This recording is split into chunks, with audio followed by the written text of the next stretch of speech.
వచ్చాయి, ఇలాంటి సమస్యలు వచ్చాయి. అది ఆయన చెప్పాలా.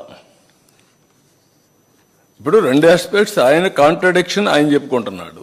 నేను అడిగిన స్ట్రైట్ క్వశ్చన్, మీరు రాత్రిలో బైబిల్ చదువుకుంటానంటారు, ఓకే, తప్పులేదంట, నేను తప్పు పట్టను. That is your right. Day time చదువుకోవచ్చు అండి, ఇది రాత్రి చదవడం ఓకే. క్రిస్టియన్ ఒప్పుకున్నాక అక్కడ డిక్లరేషన్ ఏమంటున్నాం, ఎందుకు ఇవ్వు అని అడుగుతున్నాం.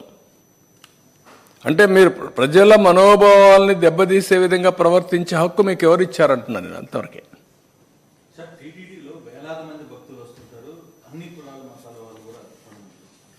ఇప్పుడు ఈ డిక్లరేషన్ అనేది వచ్చిన తర్వాత రేపటి నుంచి అన్య మతస్థులు ఎవరైనా టెంపుల్లోకి వస్తే వాళ్ళందరి చేత డిక్లరేషన్ చేయించాల్సిన పరిస్థితి ఉంటుంది. అది ఉంటుంది.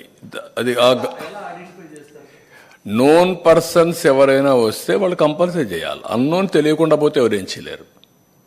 ఐడెంటిఫై చేసే వ్యవస్థ మన దగ్గర లేదు కాబట్టి వాళ్ళు వెళ్తే అది వేరే. కానీ వెంకటేశ్వర స్వామి దగ్గరికి వచ్చిన వేరే మతస్థులు అయితే నోన్ పర్సన్స్ ఉంటే they have to sign, nothing wrong in it.